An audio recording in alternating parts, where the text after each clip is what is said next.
So hello guys, তোমরা কেমন আছো? নতুন ভিডিওতে তোমাদেরকে স্বাগতম। অনেক দিন ধরে কোনো একটা নতুন ভিডিও বানানো হয় না। আশা করি তোমরা সবাই ভালো আছো। সো আমি কয়েকদিন ধরে একটা খুবই বড় একটা বাজে প্রবলেম ফেস করছি, যেটা হচ্ছে অপ্রো কিবোর্ড পিসির।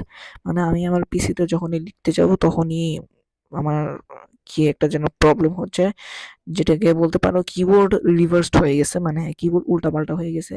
একটার বদলে অন্য আরেকটা আসতেছে। এখন কি করা যায়? ইউটিউবে অনেক খুঁজলাম, এটা কোনো সলভ মানে কোনো প্রবলেমটা সলভ পাইলাম না। তোমাদেরকে একটু দেখাই, দাঁড়াও।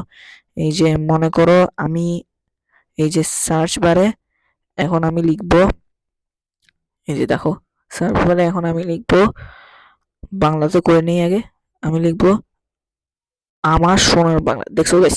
দেখছো আমার সোনার বাংলা লেখার সাথে সাথে অন্য একটা কিছু চলে আসতেছে।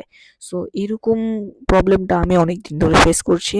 ইউটিউবে এটার সলভটা খুঁজে পাচ্ছি না, কিন্তু আমি এভাবে এখন নিজে একটা সলভ তৈরি করে মানে প্রবলেম সলভ তৈরি করেছি, যেটা তোমাদেরকে আজকে দেখাতে চলেছি যদি এটা তোমাদের প্রবলেম হয়।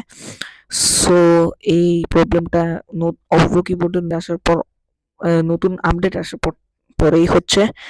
সো এই প্রবলেমটা ফিক্স করার জন্য তোমাদেরকে যেটা করতে হবে, ফার্স্টে প্রথমে যদি তোমার ল্যাঙ্গুয়েজটা বাংলা থাকে সেটাকে ইংলিশ করে দেবে। এরপর অব্রো কিবোর্ডের লেআউট দেখবে, যদি অব্রোকে মেক শিওর দ্যাট অব্রো ফোর্টিনিক আছে কিনা। অব্রো ইজি বা অন্য কোথাও থাকলে কিন্তু এটা হবে না, অব্রো ফোনেটিকেই থাকতে হবে। সো এখন এটা মেক শিওর করার পর তোমাদেরকে যেটা করতে হবে সেটা হলো অব্রো কিবোর্ডের সেটিংসে যেতে হবে।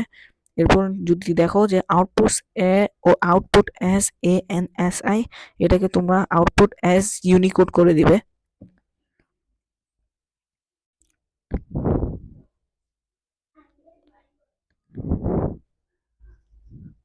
ওকে, ওকে। এখন যদি আমি লিখি বাংলাদেশ, এই যে দেখো বাংলাদেশ চলে আসছে, এখন আর কোনো সমস্যা হচ্ছে না।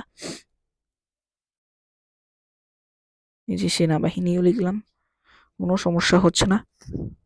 এখন আমি লিখবো আমার সোনার বাংলা, এই যে guys দেখো কোনো সমস্যা হচ্ছে না।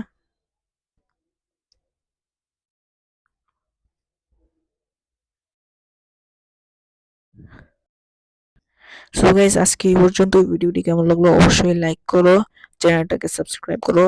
অলসো আমার একটা গেমিং চ্যানেল আছে, ওখানে সাবস্ক্রাইব করে দিও। So by.